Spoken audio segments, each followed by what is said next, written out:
같이 한번 설교 제목을 같이 한번 따라서 하겠습니다. 새 술에 취해야 삽니다.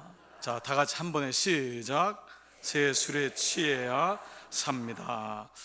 우리가 금요 성령 집회를 통해서 우리 네 번의 우리 성령님에 대한 말씀을 나누기로 했죠. 첫 번째가 기름 부음을 사모해야 합니다. 우리 지난주가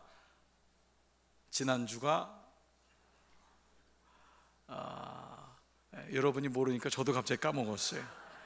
생기가 들어와야 삽니다. 생기가 들어와야 삽니다. 오늘은 새술에 취해야 삽니다. 그 미국의 그 텍사스라고 하는 아주 굉장히 큰 땅인데요. 그 땅에 가면은 가장 큰 유전이 있는데요. 그 기름이 나오는 것, 그 예이츠 풀이라고 하는, 예이츠라고 하는 사람의 이름으로, 풀이란 것은 이제 그 유전을 뜻하는 이름으로 예이츠 풀이라고 하는 이름에 가장 큰 유전이 있습니다. 실제로 여기는 그 1930년대 그 미국이 가장 어려웠던 그 세계 대공황이 일어났을 때 예이츠라는 사람이 그 땅을 사서 그 사람의 목장이었어요. 그랬던 그 땅이 그 경제적으로 이 사람이 그 땅을 사면서 은행에서 융자금을 많이 내고 그걸 갚지 못하고 어려움이 계속됐습니다. 그러니까 얼마나 어렵겠어요. 땅은 샀는데 융자금을 제대로 내지 못하니까 정정긍긍했어요. 정부 보조금을 간신히 받아서 살게 됐는데 빚이 점점 늘어나니까 목장을 팔 수도 없고 뭐 이런 어려움에 있었던 거예요. 그러던 어느 날 석유 회사 한 곳이 와서 이 시추를 하면서 여기가 석유가 있을 가능성이 많으니까 이 땅을 좀 시추할 수 있도록 허락을 해달라고 했는데, 이 예이츠라는 사람은 그게 와서 자기 땅을 뺏는 줄 알고 결사 반대를 한 거예요. 그래서 무려 10년 동안이나 이 석유 회사가 접근을 했지만은 그 땅을 허락을 안 해주니까 그냥 거기서 배고픔을 가지고 너무 간신히 살다가 병이 들었어요. 그래서 그 말년을 너무 힘들게 살고 있었어요. 그러던 날 이제 어느 날 늙어지고 병이 나니까 자기 사촌들이 있으니까 그 젊은 사촌들에게 그 땅을 돌봐달라고 부탁을 하게 됐는데, 이 사촌들이 이제 예이츠 삼촌한테 이 땅을 시추하는데 좀 도와주자, 허락을 맡아보자, 뭐 믿져야 본전 아니냐. 그래서 이제 허락을 맡고 그 땅을 석유회사한테 시추하라고 넘겨줬는데, 놀랍게도 그 땅에서 하루에 6만 배럴이라는 양의 석유가 나오기 시작한 거예요. 그 6만 배럴이 얼마냐면 하나로 따지면은 하루에 50억 정도의 석유가 하루에 나온 거예요. 근데 놀랍게도 한 달 후에는 석유가 더 밑에, 처음에는 300메탈 팠는데 그 다음엔 500메탈 파니까 그 밑에 더 있어서 하루에 무려 12만 배럴, 하루에 100억의 석유량이 하루에. 제가 항상 이런 얘기하면 놀라지 않는 여러분들이 더 놀라워요. 여러분 도대체 얼마를 가졌길래 하루에 100억을 빼는 좀 놀라워하는 마음이 필요해요. 오늘 특성한 청장년들 좀 놀라세요. 네, 정말 그래요. 우리 교회도 그런 하나님의 또 사업가와 또 큰 몫이라는 분이 나올 줄 믿습니다. 정말 여러분 자녀 가운데도 그런 하나님의 은사를 가진 분이 있으리라 저는 믿어요. 그런데 이렇게 놀라운 석유량이 하루에 100억이 나왔는데, 놀랍게도 이 주인이었던 예이츠는 1불도 1달러도 못 갖고 죽었어요. 너무 비참하죠. 그래서 사촌들이 너무 삼촌에게 미안해서 그 유전을 예이츠 유전으로 이름을 줬던 거예요. 우리가 살면서 이런 일이 많아요. 인생의 놀라운 그 은혜를 경험하지 못하고 그 나만의 세계에 묶여 있어서 더 이상 보지 못하는 그러한 닫혀진 그러한 인생을 살 때가 참 많이 있습니다. 그때 그 친구를 하나님이 내게 주셨는데, 그때 그런 기회를 주셨는데 우리가 돌아보니까 내가 너무 작아서, 그건 세상만이 아니고 하나님 은혜도 마찬가지죠. 하나님 은혜가 그 놀라운 은혜인데 내가 그냥 고집해서 나는 그냥 거룩한 장로교에서 신앙생활을 했으니까, 그러다 보니까 하나님의 은혜를 더 풍성히 받지 못하고, 어떤 분은 예전에만 너무 익숙해가지고 그 청년들처럼 손을 들고 하나님 앞에 깊이 예배하고 자유하게 예배하는 걸 평생 해보질 못한 거예요. 그냥 그 예전 때문에. 저는 목회하면서요, 어떤 분이 이렇게 안건을 올린 게 있는데 예배 드릴 때 이 종을 3번 안 울린다는 거예요. 이것 때문에 자기는 시험 들어서 다른 교회 가겠대요. 이 종을 3번 울렸대요. 그 교회는 옛날에 그렇게 했죠. 옛날에 여러분 예배 드릴 때 종을 3번 쳤어요. 기억나세요? 예, 그 처음 선교사님이 왔을 때 하도 그때는 알코올 환자 때문에 도박을 하고 밤새도록 온 교인들이 많아가지고 교인들이 와서 졸았던 거예요. 와서 또 그리고 종들이 많아가지고 그래서 그분들을 깨우려고 종을 3번 쳤던 거예요. 그분은 고향 교회가 그런 교회이기 때문에 어느 교회 가서 이 3번 안 친다고 교회를 계속 떠나 전전긍긍했던 거예요. 여러분 얼마나 이게 답답한 거예요. 저는 제가 교육전사로 있었을 때 교회가 2파로 갈라졌는데 왜 갈라졌냐면 송영을 부를 때 십자가를 바라봐야 된다, 십자가를 바라보면 안 된다, 안 봐도 된다. 그래서 그게 실제로 장로님들이 둘이서 갈라진 거예요. 그래서 송영할 때 십자가 파, 송영할 때 안 쳐다봐.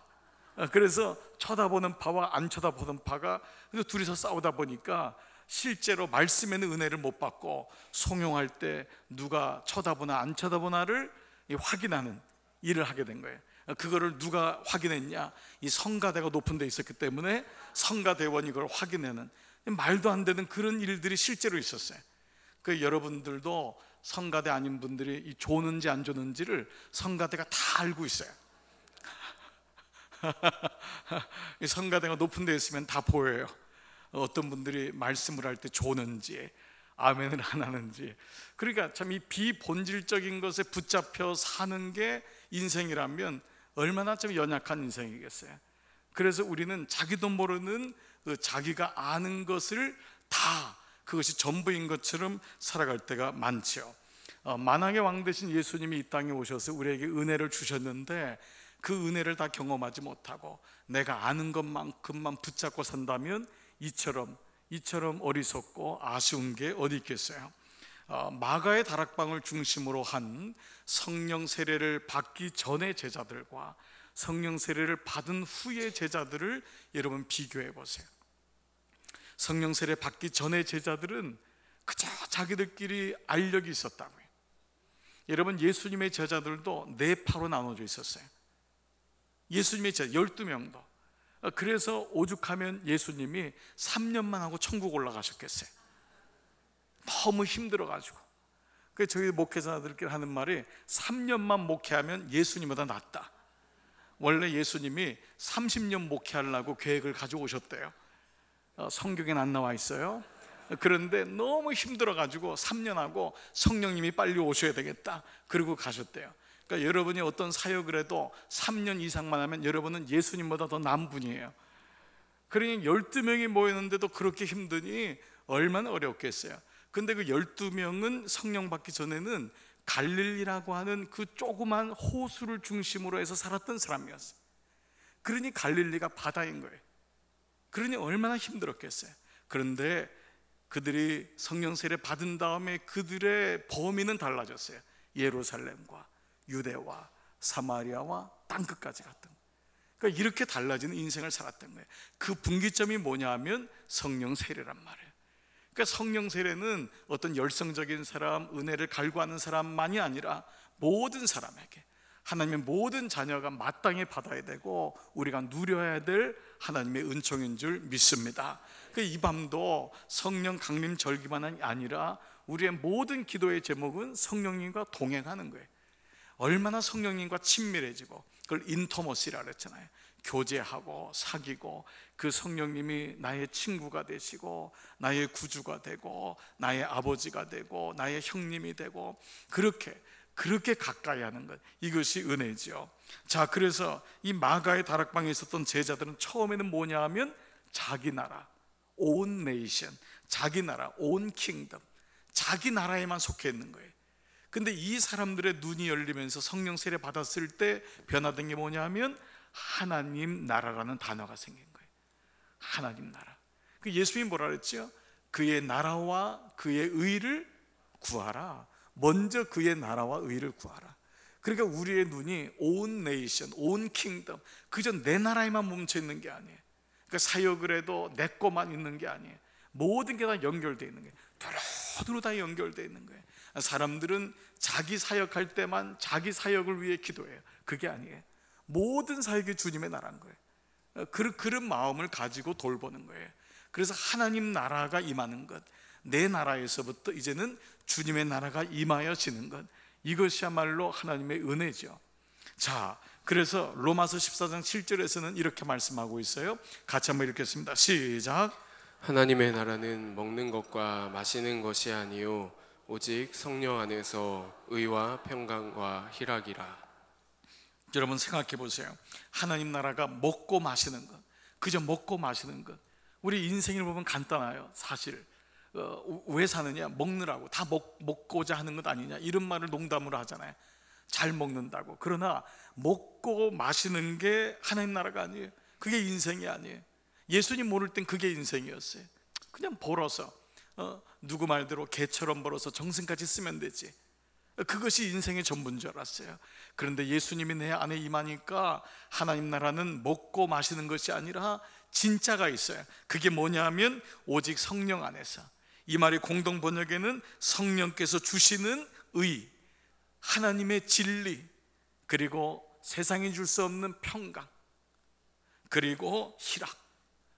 엘리자베스 6세 여왕이 2세 여왕이 얼마나 그 죽음이 두려웠는지 죽을 때 주치의한테 그랬던 거 아니에요. 나를 살려주면은 이 나라의 반을 주겠다. 근데 주치의가 이렇게 얘기했어요. 여왕이요, 여왕답게 죽으십시오. 여왕이 그렇게 평강이 없냔 말이에요. 여왕인데도 온 세상의 것을 다 누리고 있는데도 죽음이 오니까 불안하고 염려에 붙잡히니까 여왕답게 죽으십시오. 우리 세상에서 가장 값진 게 뭘까요? 먹고 마시는 걸까요? 그것도 기쁨이죠. 그러나 성령께서 주시는 정말 기쁨이 있단 말이에요. 그러니까 하나님의 의, 하나님의 진리가 내 안에 있는 거예요. 하나님의 평강. 여러분, 이 평강처럼 귀한 게 어디 있어요? 오늘날 대한민국에서 가장 많이 팔리는 약이 뭔 줄 아세요? 수면제예요. 두 번째가 위장약이에요. 여러분 중에도 수면제를 드시는 분이 있을 거예요. 저도 수면제를 먹어봤잖아요. 그리고 잠이 안 온다는 게 얼마나 고통스러운지 몰라요. 근데 성경의 잠언수에 뭐라 그래요? 하나님이 그 사랑하시는 자에게 잠을 주시는도다. 그거는 여러분 중에 혹시 나는 잠이 너무 많아서 너무 사랑하시나 보다, 그거는 좀 약간 적용이 잘못된 거예요. 그 잠이란 거는 평강이거든, 은혜거든요. 그렇죠? 그러니까 그 고된 삶을 살고 염려가 오고 근심이 오는데도 하나님께 의탁하는 거예요. 하나님, 나 맡깁니다. 나 잠을 잘게요. 자는 동안 주님께서 은혜를 주시는 거죠. 그러니까 평강이라는 것처럼 귀한 게 없어요. 여러분이 오늘 이 저녁에도 마음에 두려운 분이 있을 거예요. 마음에 염려가 있어요. 겉으로는 너무 나이스하시고 너무 교양 있고 아무 문제가 없는 것 같지만 홍겨로운 마음속에 그 마음이 있다면 성령께서 이런 마음을 만져주시기를 축복합니다. 그리고 또 놀라운 건 뭐냐? 희락이에요. 기쁨. 세상 사람들은 이 기쁨을 어디서 찾나요? 그 젊은 사람들이 섹스 파티를 하고 연예인들이 그렇게 사랑한다고 하지만 어느 날 또 갈라지고, 그렇게 돈을 많이 벌고 그렇게 하지만 기쁨이 없는 거예요. 그렇게 왜 여러분 그렇게 돈도 많고 그렇게 예쁜데 왜 이렇게 마약을 할까요? 기쁨이 없어요. 끝이 없는 거예요. 그러니까 그런 걸 경험해 본 사람이 예수님 만나고 나니까 돌아서는 거예요. 돌아서는 거예요. 처음에 하용조 목사님이 연예인 교회를 했을 때 너무 가슴이 아팠던 거예요. 그 세상의 기쁨을 가지고 살았던 사람들이 예수님을 모르니까, 근데 그분들이 예수님을 알고 돌아서니까 거기서 구봉서 장로님, 고은하 권사님 다 거기서 나온 분들 아니에요. 그게 오늘날 온누리교회 연예인 교회가 돼가지고 그 모임이 형성되고, 저도 모델들이 있는 학교에 가서 성경 공부를 인도했었어요. 정말 겉으로 보면 얼마나 멋있는 사람들이에요. 너무너무 세상 사람들 가면은 사람들이 한 번씩 쳐다보는 사람들이에요. 그러나 알고 보면 다 알코올 환자들이고 그 안에 자살 시도를 끊임없이 하고, 아니 그렇게 예쁘고 그렇게 멋있는데 늘 그 마음에 만족이 없는 거예요. 기쁨이 없는 거예요. 그러니까 늘 젊은 여자 남자가 동거를 하고 그렇게 섹스 파티를 하고 하는데도 기쁨이 없어요. 근데 어느 날 그분들이 예수님을 만나고 나니까 진짜 기쁨이 그게 아니구나.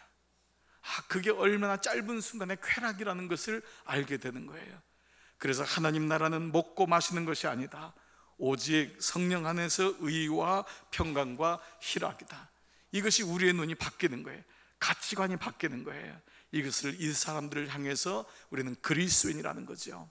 할렐루야. 우리는 이제 오늘 이 시간은요, 그 성령 받은 사람들의 모습을 성경에서 말씀하고 있는데, 새 술에 취한 사람들이라는 이 사람들의 모습인 거예요. 자, 놀랍게도 성령 시대를 열면서 하나님께서는 특별한 사인을 주시는데, 그것은 시청각적인 사인이었어요. 그 전에는 그런 것만은 아니었는데 하나님이 유독 보이게 하고 듣게 했어요. 그 말은 뭐냐 하면 성령의 임재를 어느 누구도 부인할 수 없도록 만드신 거예요. 성령의 임재는 있고 없고, 그냥 어떤 사람에게는 있고 어떤 사람에게는 없고가 아니라 이것은 분명한 사건이다. 그것을 볼 수 있도록, 비주얼하게 들을 수 있도록 시청각적으로 하신 거예요. 그게 여러분 오늘 말씀을 읽었지는 않았지만 이번 내일 주일날 모레 있을 말씀이 사도행전 2장 1절인데, 오순절날이 이미 이름에, 그러면서 성령의 불이 임하고 바람이 임하고 그 모습이 보였던 거예요. 근데 그 말씀을 또 놀라운 거는 부인할 수 없는 사건이 오늘 본문에는 4절에 이렇게 나와 있어요. 같이 읽습니다. 시작. 저희가 다 성령의 충만함을 받고 성령이 말하게 하심을 따라 다른 방언으로 말하기를 시작하니라. 다른 방언을, 성령 충만을 받았는데 다른 방언을 하게 된 거예요. 이 영어 성경에는 other tongues, tongue이라는 게 혓바닥이잖아요. 근데 other tongues, 다른 말들인 거예요.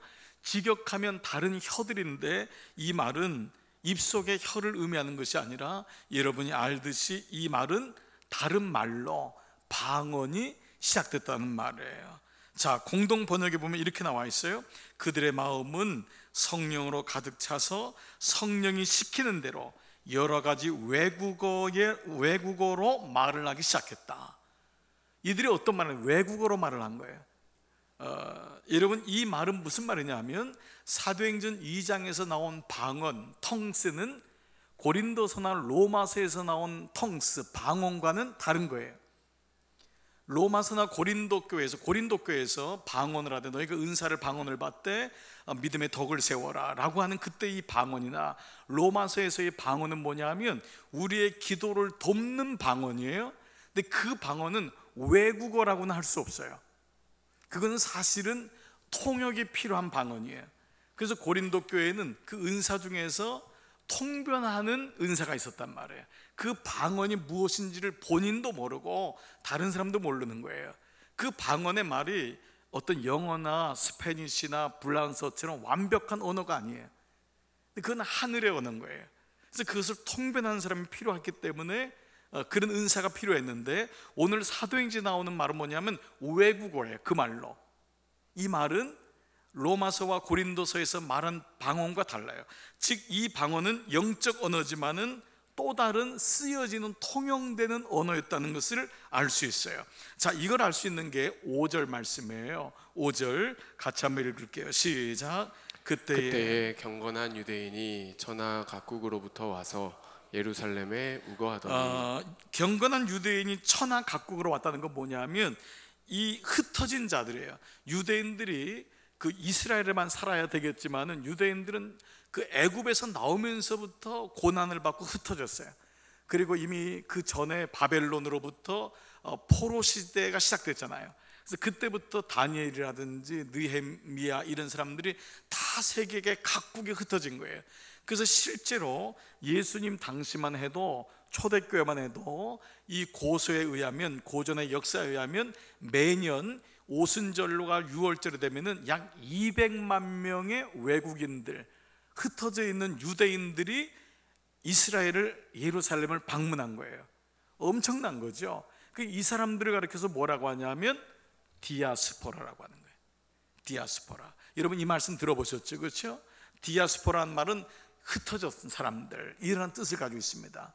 그러니까 디아스포라예요. 우리나라도 여러분 우리나라에 살고 있지만은 저도 디아스포라로 한때를 살았지만은 우리가 지금 전 외국에 흩어져 있는 사람이 상당수의 한 300만 정도가 우리나라 사람들이 전 세계 곳곳에 흩어져 있는 거예요. 가까이 일본으로, 중국으로, 러시아로, 저 소비에트 소련으로, 아프리카로, 카나다로, 미국으로, 남미로, 오세아니아, 저 오스트리아, 호주로 다 흩어져 있는 거예요. 그래 이스라엘 백성들이 그렇게 흩어져 있는 거예요. 근데 놀랍게도 여러분, 대한민국 사람이 흩어져 있는 게 중국 사람보다 한 나라가 더 많아요. 이게 통계가 나왔어요. 한 나라가. 이건 말도 안 되는 거죠. 중국 인구가 15억이 넘는데 우리나라는 기껏 5천만 밖에 안 되는데 흩어진 게 더 많은 거예요. 그래서 우리나라를 유대인하고 상당히 비슷한 이유로 삼는 게, 흩어진 데가 놀랍게도 그 흩어진 모든 사람들이 가서 짓는 게 교회예요. 가서 세우는 게. 참 이게 놀라운 거죠. 그래서 복음이 그렇게 흩어져 있는 거예요. 그래서 외국에서 예수님을 만난 사람들이 굉장히 많습니다. 그래서 이스라엘이 이미 그 원정고예요. 이스라엘 사람들이 흩어져 있는 사람들이 모이는데 언제 모이냐면 그 이스라엘의 원년의 첫 번째 새해가 뭐냐면 6월절이에요. 그 6월절부터 50일이 지나서 이스라엘 백성이 시내산에서 말씀을 받은 날이 오순절이거든요. 그게 바로 50일째 되는 날, 시내산에서. 그래서 6월절부터 오순절까지를 유대 사람들, 각국에서 모인 사람들이 예루살렘에 모이는 거예요. 근데 그 사람들은 이스라엘 말을 모르는 사람도 태반이에요. 근데 그 사람들이 모였는데 그 사람들이 뭐라고 얘기하냐면 6절에 다 같이요, 시작. 이 소리가 나매 큰 무리가 모여 각각 자기의 방언으로 제자들의 말하는 것을 듣고 소동하여. 이해가 되시죠? 자기 나라 말로 하는 거예요. 아니 분명히 한국 사람인데 일본말로 기도하기 시작하는 거예요. 저 사람이 갈릴리에서 배움이 없는 사람인데 갑자기 저 사람이 영어로 막 독일어로 막 기도를 하기 시작하는 거예요. 자, 그것이 7절 8절 다 놀라 기이하게 이르되 보라, 이 말하는 사람이 다 어디예요? 갈릴리 사람이 아니냐. 우리 각 사람의 난 곳, 이 흩어진 디아스포라 사람이 일본에서도 나고 호주에서 났는데 그 사람의 방언으로 듣게 됨이 어쩌면요, 그러니까 이때에 들려진 거는 그 나라 말 언어가 들려진 거예요. 그러니 기가 막힌 거죠. 갈릴리에서 그 일자 무식이었던, 배움이 짧았던 그 사람들이 어느 날 다른 나라 언어를 하고 있는 거예요. 그래서 11절 12절은 이렇게 말하고 있어요. 같이 시작. 우리가 다 우리의 각 방언으로 하나님의 큰 일을 말함을 듣는도다고 다 놀라며 의혹하여 서로 가로되 이 어찌된 일이냐 하고 의혹하고 의심하고. 너무 눈앞에서 여러분 기가 막히잖아요. 자, 여러분 이걸 쉽게 생각해 보세요. 여러분이 만약에 지금 옆에 있는 집사님이 일본도 안 갔다 오셨는데 기도하는데 막 일본어로 아리가또 고자이마스 소데스네 막 이러면서 기도한다고 해보세요. 아니 그러면 여러분 놀라지 않겠어요? 아마 옆에 있는 분이 아니 영어 한자도 이분은 모르는 분인데 뭐 오케이 그러면서 막 기도하고 막 예스 뭐 이러면서 막 기도한다면 여러분 놀라지 않겠어요? 이 일이 일어난 거예요. 그러니까 의혹하여 어찌된 일이냐. 그래서 하나님의 큰 일을 말함을 듣는도다. 이 일이 실제로 일어난 거예요. 그러니까 이 일이 여러분 읽었던 나라가 16개 국가예요. 여러분 거기 통용된 나라들이 있죠. 메소포타미아 지금 여기 다 나와 있잖아요. 그게 16개 국가라고요. 즉 외국인의 16개 국가와 지역에 있는 디아스포라 사람들이 모여서 깜짝 놀란 거예요. 자기 나라 말로 기도를 하니까. 그런데 우리가 여기서 깨닫는 거 하나는 사도행전 2장에 임했던, 마가의 다락방에 임했던 방언을 가리켜서 복음을 전하는 방언이라고 해요. 이거는 복음을 전하는 방언이에요. 그로 인하여서 복음이 갑자기 퍼지게 된 이유가 된 거예요. 놀라운 거죠.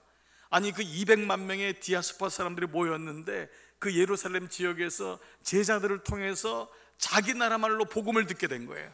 그래서 이걸 그렇게 해서 복음을 전하기 위한 방언이라 하고, 고린도 교회나 로마 교회를 통해서 말씀하는 방언은 하나님과 대화하는 기도를 돕는 방언인 거예요. 그러니까 사도행전 2장의 방언은 복음을 전하기 위한 방언인 거예요. 그래서 여러분 자녀 중에서 언어에 능통하고 언어의 은혜를 은사가 있는 분은 복음 전하기가 너무 좋은 거예요.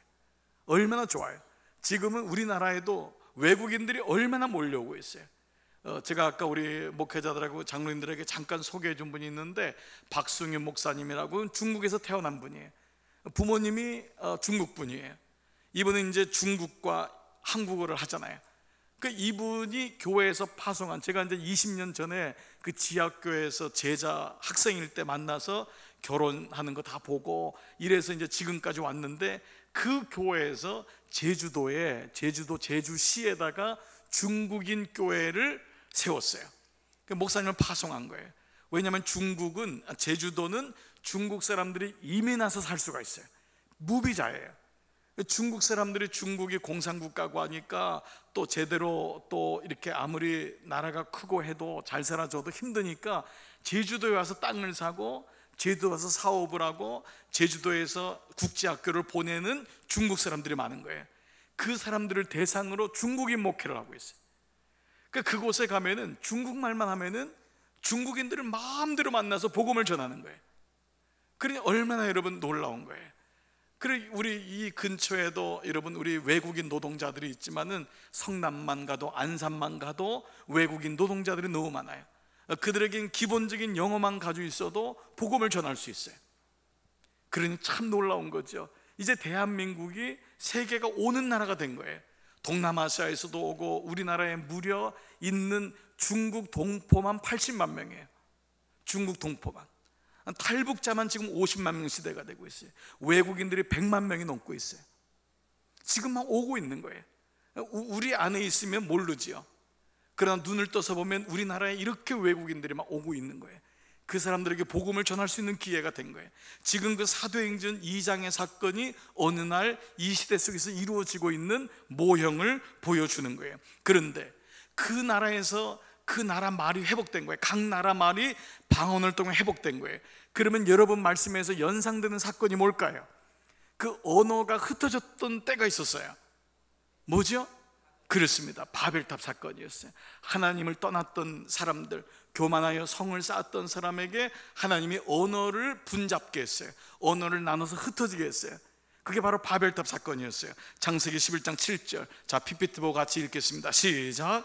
자, 우리가 내려가서 거기서 그들의 언어를 혼잡케 하여 그들로 서로 알아듣지 못하게 하자 하시고, 여호와께서 거기서 그들을 온 지면에 흩으신 고로 그들이 성 쌓기를 그쳤더라. 자, 여기서 우리란 말은 구약에서 성부, 성자, 성령에 대한 삼위를 가리킬 때 이런 표현을 써요. 우리가 내려가서 그들의 언어를 혼잡게 하자. 그들의 언어가 똑같으니까 성을 계속 쌓는 거예요. 하나님을 대적하는 힘을 기르는 거예요. 그런데 이로 인해서 모든 나라와 민족은 흩어졌어요. 분열되고 아픔이 오고, 이것은 죄에 대한 결과였어요. 그런데 영적으로 성령 시대가 되면서 언어가 회복된 거예요. 그게 바로 사도행전 2장인 거예요. 그 말은 사도행전 2장 사건을 통해서 하나님의 복음이 전 세계에 전파되는 그러한 시대적인 변화가 일어났던 거예요.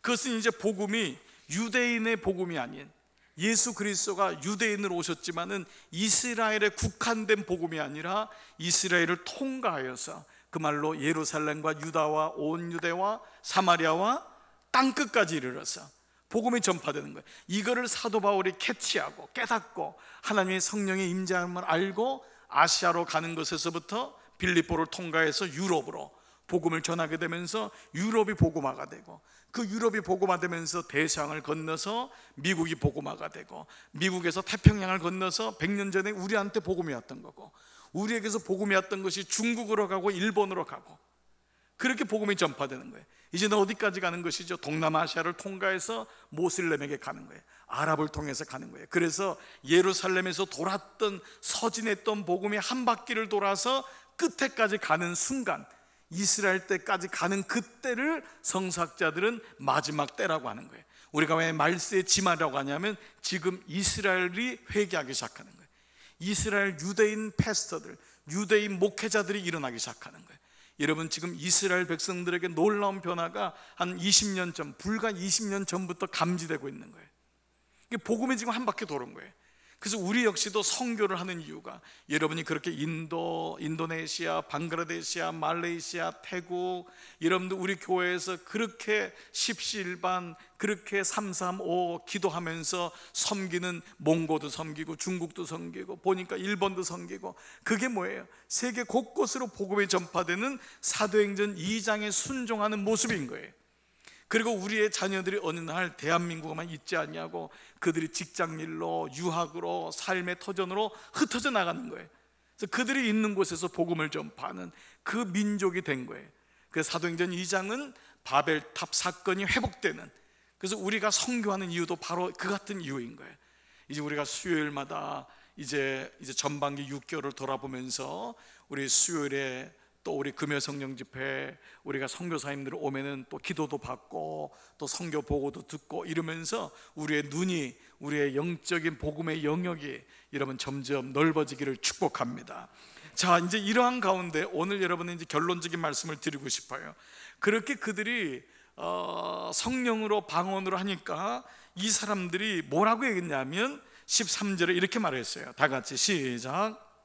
오직 성령이 너희에게 아니, 또 어떤 이들은 13절 그 다음 거 말씀할게요. 13절의 말씀 다음 거 또 시작. 또 어떤 이들은 조롱하여 가로되 저희가 새술이 새술이 취하였다 하더라. 드디어 이 단어가 나온 거예요. 그 도무지 갈팡질팡, 이거 어떻게 이해가 안 되는 거예요. 왜냐하면 생각해 보세요. 베드로도 제자들도 자기가 나오는 말이 뭔 말인지 모르는 거예요. 지금 얼마나 신비한지 부인할 수 없는 사건이 일어난 거예요. 그러니까 그들도 지금 정신을 못 차리고 얘기하고니까 이거를 봤던 사람들이 그거를 힐난하고 조롱하면서 하는 말이 새술이 취하였다. 맨정신이 아니라는 거예요. 저들이 맨정신이 아니면 저렇게 될 수가 없다. 어떻게 저런 얘기를 할 수 있냐라고 조롱을 했던 거예요. 근데 어떤 술에 취했다고요? 새술에 취했다는 거예요. 새술에 대한 예수님 말씀이 있어요. 마가복음 2장 22절 보면은 새 포도주를 낡은 가죽 부대에 넣는 자가 없어요. 왜 그러냐면 새 포도주는 발효성이 너무 강하기 때문에 오래된 포도주에다 새술을 넣으면 이 새 포도주가 감당을 못하는 거예요. 찢어지는 거예요. 그만큼 새술은 뭐냐면은 강력한 알코올 도수가 높은 발효성이 강력한 술을 가리킬 때 새술이라고 하는 거예요. 그러니까 새술에 취했다는 건 그만큼 강력하게 취했다, 아주 독한 술에 취했다라고 얘기하는 거죠. 술이 오래되면 은은하고 향이 있고 이런 거잖아요. 먹어본 사람은 아멘. 자, 그래 여러분들이 그런 걸 이제 경험해 보는 거죠. 근데 새술은 이게 이제 취한 거예요. 고개를 드세요. 다 용서할 테니까. 자, 그래서 베드로가 뭐라고까지 얘기했냐? 사도행전 2장 15절 때가 제 3시간 몇 시예요? 오전에 9시란 말이에요. 누가 아침 9시까지 술을 먹냔 말이에요. 이미 다 깼는데 무슨 말이냐? 너희의 생각과 같이 이 사람들이 뭐라고요? 취한 것이 아니다. 술에 취한 게 아니란 말이에요. 뭐에 취한 거예요? 성령에 취한 거예요. 새술에 취한 것이 아니다 라고 하는 거예요. 그 흥미로운 것은 이 조롱의 뜻으로 말한 술에 취했다는 것을 나중에 성경에서는 성령 충만한 것을 술에 취한 것으로 비유해요. 자, 이것을 사도 바울이 에베소 교회에서 이런 편지를 썼어요. 에베소 5장 18절 술 취하지 말라. 이는 방탕한 것이니 오직 성령으로 충만함을 받으라. 이 말의 원어 뜻은 뭐냐면 세상의 술에 취하지 말라. 이는 방탕한 것이다. 그러니 너희들은 성령으로 취함을 입으라. 성령으로 취함을. 그러니까 술에 취한 것을 꺼내서 성령으로 취하라고 얘기한 거예요. 왜 술 얘기를 통해서 성경은 풀어나갈까 생각해 보는 거예요. 사람이 술에 취하면은 술의 영향과 지배를 받습니다. 이런 말이 있죠. 사람이 술을 먹으면 술이 술을 먹고 술이 사람을 먹는다. 술이 그만큼 영향력이 있다는 거예요. 술에 취하면은 우리의 인격, 지정의가 다 영향을 받아요. 이상한 소리를 하고 감정이 변하고 행동이 바뀌고 그만큼 술이 지배하는 거예요. 근데 이것을 가리켜서 성령의 취함이라고 얘기했다면은 술에 취한 현상을 잘 떠오르고 우리가 그런 경험, 하나님이 주신 경험을 되살려 본다면, 그래서 여러분들이 이걸 잘 생각해 본다면은 오히려 여러분 옛날에 세상 술 한 잔 정도 해본 분들은 더 은혜를 깊이 아는 그런 시간이 될 거예요. 오늘 여러분 그랬던 분들은 더 깊은 은혜가 있을 줄 믿습니다. 네, 아멘 한 분을 제가 지금 봤어요. 자, 그래서 우리가 세상에 살면은 뭐 남자분들 어떻게 한두 잔 안 먹겠어요? 저도 신학교 때요 너무 괴로워가지고 많이 안 먹고 이거 쫓아갔더니 한 잔 하라 그래서 이렇게 먹고 빨리 자고, 네, 더 이상 얘기하면 안 될 것 같아서 그런 시절을 겪죠. 여자분들은 어때요? 여러분들 예수님 모를 때는 때로는 예수님 알아도 속상하면은 친구들이 와서 야, 술 한잔 하자 이럴 때도 있어요. 너무 속상하면, 너무 잠도 안 오고 하면은 술도 먹을 때가 있어요. 너무 고통이 심하면 술을 먹고 잠을 청할 때도 있다고요. 그러니까 술 먹는 것 자체가 문제가 아니에요. 여러분 술이 구원과 연결되고 이건 아니잖아요. 그러니까 성경에도 술 취하지 말아라. 어떤 사람은 술이라는 것을 위장을 다스리는 것으로 먹는 분도 있어요. 그렇죠? 그러니까 그 약간의 술이라고 하는 것 그것 자체가 문제가 아니에요. 우리가 그 정도로 보수적이고 그 정도로 막힌 건 아니잖아요. 그런데 술에 취하여서 인격을 잃어버리거나 술에 취하여서 정신을 잃어버리거나 그것에 극도의 문제가 된다면, 예수님을 믿는데 문제가 된다면, 그리고 무엇보다 그것이 습관적이 된다면 그건 아닌데, 그런데 술 취한 것과 성령이 취한 것을 비교해 본다면, 자, 저와 여러분의 경험을 통해서 제가 7가지로 말씀을 한번 유추해 볼게요. 자, 술에 취하면 어떤 현상이 일어나느냐? 첫 번째, 말이 많아져요. 말수가 많아져요. 술이 취하면. 술 취한 사람 보세요. 주절 말이 많아요. 어떤 분은 술 취하고 오면 집에 애들 다 깨워서 밤새도록 얘기하는 분이 있어요. 얘기가 많아져요. 얘기가 여러분 그렇죠? 자, 이거 그냥 자진해서 아멘하고 그냥 빨리빨리 여러분 기억을 되살려 보시면 돼요. 정말 술에 취하면 그래요. 술에 취하면 말이 많아져요. 좋아지는 거예요. 기분이 좋아지니까. 이 성령 충만한 사람은 똑같아요. 여러분 보세요. 예수 믿은 사람은요 말이 많아져요. 그렇게 얘기하고 싶어. 옛날엔 침묵했는데 예수님 믿고 나니까 자꾸 누구 만나면 얘기하고 싶고, 예수님 전하고 싶고, 그 사람이 어떤지 고민을 듣고 싶고. 그렇죠? 아멘. 요 대목은 아멘 해도 돼요. 자, 아멘. 그러니까 술에 취한 것과 성령 취한 게 유사해요. 첫 번째가 말수가 많아져요. 말수가. 두 번째가 있어요. 두 번째, 술에 취한 사람은 흥얼거리며 노래해요. 술 취한 사람은 노래해. 계속 노래. 아멘. 자, 노래. 그래, 좋아. 기분이 업돼가지고 알딸딸 해가지고 옛날에 불렀던 노래를 계속 불러가면서 뭐 어머니 불러보고 계속 부르는 거예요. 노래를 그렇게 불러대요. 그런데 성령에 취한 사람 보니까 노래를 늘 불러요. 늘 입에서 찬양이 나오고. 그렇죠? 그러니까 이게 똑같아요. 술에 취한 사람도 유행가든지 옛날 노래가 입에 붙어 있어요. 그런데 성령에 취하니까 찬양이, 그렇죠? 내 말 속에 그 찬양이 있어요. 늘 그런 찬양이 내 안에 나오고. 똑같은 거예요. 자, 세 번째 또 달라요. 세 번째, 술 취한 사람은 끈덕지게 권해요. 술 취한 사람은 그냥 옆에 있는 사람을 내보내질 않아요. 마셔라 부어라 하면서 먹어야 돼. 안 먹으면 안 돼. 당신은 남자도 아니야. 어떻게 안 먹어? 그러면서 계속 권해요. 1차 한 다음에 또 어디로 가요? 2차 가고 3차 가고 계속 권하는 거예요. 술 먹은 사람의 특징이 같이 있으면 안 먹을 수가 없어요. 견딜 수가 없어요. 그런데 성령 세례 받은 사람도 마찬가지. 그렇게 권해. 참 그 예수 믿으라고. 그래서 지독하다 그래요. 고만 오라고. 고만 오라고. 어떤 사람은 전도하는데, 아파트를 전도하는데, 저는 그 간증 들으면서 정말 눈물이 찡 났어요. 아니, 옛날에 아파트 이렇게 요즘은 들어가지도 못하게 하는 데가 많지만 그 들어가니까 배를 누르니까 그 예수 믿는 사람이에요. 전도하러 온 거예요. 그런데 그 문을 못 닫게 하려고 손을 이렇게 댔는데 그 주인이 확 닫는 바람에 이 손가락이 그냥 이 아파트 문에 이게 찡긴 거예요. 그래서 피가 얼마나 나겠어요? 이게 막 붓기 시작하고. 그런데 그 다음날 붕대를 감고 또 왔더래. 또 왔더래. 그런데 그 사람에 의해서 예수를 믿는 거예요. 그분이 도대체 뭐길래, 도대체 예수님이 누구길래 이렇게 전하냔 말이에요. 그렇게 전하냔 말이에요. 그래, 여러분, 자녀가 예수님 믿은 다음에 부모님에게 예수를 전할 때 보세요. 도대체 이 예수님, 네가 믿는 예수가 뭐길래 제사도 안 드린다 그러고 절도 안 한다 그러고 부모하고 연을 끊는다고 해도 집을 나가라고 해도 나가니? 그 예수에 대해서 고민을 하는 거예요. 말은 표현을 못하고 오랫동안 우상을 섬기고 오랫동안 다른 신을 섬겨서 표현을 못할 뿐이지 충격을 받는 거예요. 도대체 뭐길래, 예수 믿는 게 뭐길래 그 좋던 술도 끊고 그 좋던 도박도 안 하고 그 좋던 다른 데 가지도 않고 주일만 되면 그렇게 교회 가냔 말이에요.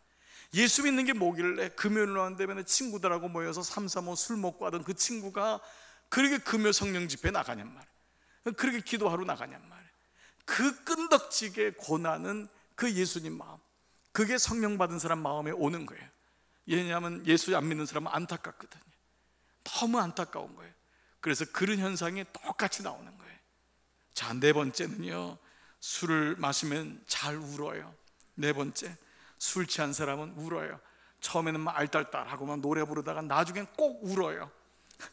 이상하죠? 네. 자, 자수하세요. 자, 꼭 울어. 뭐 이렇게 서러운지 마지막엔 울어요. 자기 신세 타령하고 울고 허전해서 울고. 그게 술이에요. 술로 자기 인생을 다스리고 싶고 슬픔도 고통도 이겨보고 싶었는데 잘 안 되는 거예요. 자기 인생 보니까 허전한 거예요. 이렇게 술로 때워야 되는 자기 모습 보니까 안타까운 거예요. 그게 술 먹는 사람의 또 하나의 특징이에요. 그런데 성령 세례 받은 사람은 하나님께 기쁨으로 자기를 바라봐서 감동 때문에, 감격으로 자기의 죄 때문에 우는 거예요. 참 다르죠. 똑같은 눈물인데도 다르는 거예요. 그러니까 여러분, 예수 안 믿는 분, 그 세상 술에 조금 익숙한 분이 교회에 와서 보니까 사람들이 막 우는 거예요. 그러니까 저 사람들은 다 무슨 죄를 졌길래 저렇게 우냐고. 그래서 꼭 그런 걸 보면은 옆에서 이렇게 기도하고 은혜 받을 때 울면은 끝난 다음에 기다렸다가 김 집사 무슨 일이 있어? 집에 무슨 일이 있냔 말이에요. 무슨 일이 있어서 우는 게 아니라 하나님의 은혜로 우는데 그게 이해가 안 되는 거예요. 왜 우냔 말이에요. 울면은 문제가 있는 것으로 오해하는 거예요. 그게 아니잖아요. 하나님의 은혜로 우는 거죠. 그래서 이 우는 게 네 번째 특징이에요. 다섯 번째 특징이 있어요. 술을 먹으면 용감무쌍해져요. 두려운 게 없어요. 그 전봇대도 그냥 가서 들이받아요. 그러고 난 다음에 막 이마가 막 터지는데도 뭐라고 해요? 나는 그냥 있었는데 시멘트 이 아스팔트가 일어나서 나를 쳤대요. 나는 그냥 있는데 자동차가 지나가도 용감무쌍해요. 들이가서 받아요. 이게 얼마나 용감한지 몰라요. 여러분도 그러한 때가 있었죠? 얼마나 용감해요? 그런데 그게 술 먹은 사람의 특징이에요. 그 어떤 사람은 파출소를 막 가는 거예요. 파출소를 술 먹고 용감한 거예요. 다 나와 막 소리 지르고. 어떤 사람은 청와대에도 가요. 청와대 가서 막 나 대통령 나와 막 그래요. 평상시에는 거기 지나가지도 못하는 사람이 술만 먹으면 다 나오래. 그 집집마다 소리 지르고 막 동장 나오라 그러고 이장 나오라 그러고 막 난리를 치는 거예요. 왜요? 술 먹으니까 배는 게 없는 거예요. 용감무쌍해지는. 그런데 성령 세례 받은 사람을 보면은 용감해요. 정말 용감해. 그 고난을 뚫고 나가는 거 보세요. 용감하더라고요. 저는 저희 어머니만 봐도 그래요. 아니 그 생활비를 안 준다는데도 그걸 뚫고 나가더라고요. 용감해지더라고요. 그 부모님이 나가라고 하는데도 성령 세례 받으니까 죄송합니다 어머니, 제가 나가겠습니다. 나가는 거예요. 예수 믿으니까 그 고난을 통과하는 거예요. 다른 거예요. 참 이게 은혜인 거예요. 그래서 이 병실에 가보면은 예수님을 믿는 사람과 안 믿는 사람의 차이가 있어요. 같이 고난을 당하는데도 병실에서는 그 예수 믿는 사람은 그 고난을 다 받아들이는 거예요. 이겨나가는 거예요. 그러니까 예수님 안 믿는 사람들을 보면 놀라운 거예요. 왜요? 하나님이 그 용기를 주니까 그 용기를 통해서 이겨나가는 거예요. 우리 모두가 그러한 줄 믿습니다. 여섯 번째가 있어요. 술 먹은 사람에게 냄새가 나요. 술 냄새가 나요. 이게 별로 좋은 냄새가 아니죠. 술 먹은 걸 꼭 먹고 난 다음에 애들 불러다가 아빠 술 먹었다 그리고 이렇게 입을 꼭 열어서 확인을 하는 아빠들도 있어요. 여러분 중에도 그러한 전력이 있었던 분이 있었을 거예요. 술 먹으면 냄새가 나요. 술을 먹었으니까. 그런데 예수 믿은 사람에게 나는 게 있어요. 그리스도의 향기라고 했어요. 그리스도의 향기라고. 내 안에 그리스도의 향기가 나는 거예요. 세상의 냄새가 아니에요. 그리스도의 향기가 나는 거예요. 마지막 7번째가 있어요. 7번째는 이제 술 없으면 못 살아요. 없으면 못 사는 거예요. 근데 성령 받은 사람, 예수님이 믿은 사람은 예수님 없으면 못 사는 거예요. 아멘. 그래서 예수님을 신부라고 하는, 신랑이라고 하는 거예요. 우리가 남자든 여자든 예수님은 다 우리에게 신랑 되시는 거예요. 그분만이 우리에게 영원하신 분이에요. 이제는 예수님 없으면 못 삽니다. 성령님 없으면 못 삽니다. 이것이 성령 세례 받은 사람, 오늘 사도행전 2장 5절 이후에 나온 새 술에 취한 사람들의 모습이라 할 수 있습니다. 나는 우리가, 저와 여러분이 옛날에 또 가끔 나도 모르게 세상이 그리워지고 세상의 술에 취하고 싶을 때도 있어요. 우리 마음이 그러니까. 사람들은 그래서 술집에 가서 그렇게 진탕 먹어보기도 하고, 어떤 사람은 그 외로움을 견디다 못해서 도박에 가기도 하고. 그래서 도박장에는 없는 게 3가지가 있어요. 도박장에는 시계가 없어요. 도박장에는 창문이 없어요. 그래서 날이, 시간이 바뀌는 걸 몰라요. 도박장에는 거울이 없어요. 자기를 못 보게 하는 거예요. 이것이 얼마나 무서운 일이에요. 시계도 없고 창문도 없고 거울도 없는 거예요. 그것이 인생의 말로예요. 인생의 힘듦이에요. 그래서 여러분, 때로 인생 속에서 이런 걸 경험해 보시는 것이 잘못은 아니에요. 여러분, 그런 쓴물도 먹어보고 어려움도 경험한 다음에 주님이 주시는 성령의 취함이 얼마나 귀한지를 깨닫게 된다면 그보다 더 귀한 게 어디 있겠어요. 그래서 우리 모두를 주님께서 부르시는 거예요. 성령께 취하라. 그래서 오늘 이 밤에 여러분, 우리의 기도가 성령께 취하는 밤이 되기를 축복합니다. 지난 우리 금요 성령 집회에 오신 분 중에 우리 따님이 저희 집사람한테 이렇게 카톡으로 연락을 하셨대요. 저희 어머니가 성령 받은 것 같아요. 이렇게 연락을 했대요. 그 딸이 보기에 어머니가 너무 기뻐하는 거예요. 너무 삶이 행복해지고 예수님을 붙잡기 시작하는 거예요. 그래서 딸이 보니까 어머니가 성령 받은 것 같아요. 너무 감사한 거예요. 그러니까 성령을 의지하고 성령님과 동행하는 것처럼 좋은 게 어디 있겠어요. 정말 이것이 우리의 사건, 나의 사건 되기를 축복합니다. 여러분, 이 밤에 그 밤 되고 우리 힘을 내서 이 밤도 사모하는 마음으로 기도하는 이 밤 되기를 주의 이름으로 축복합니다. 여러분, 다 한번 차려서 한번 일어나 보시겠습니다. 이 시간 우리가 좀 찬양하며 나가기를 원해요. 우리가 오늘 이 밤은 좀 찬송가를 좀 부르면서 주 앞에 나가면서 찬송할 때인데 좀 우리 힘있게 감사한 마음으로 불길 같은 주성령 강구하는 우리에게 지금 강림하셔서 영광 보이소서. 우리 같이 한번 이 찬양 같이 한번 고백하면서 주 앞에 나가십시다. 불길 같은 주성령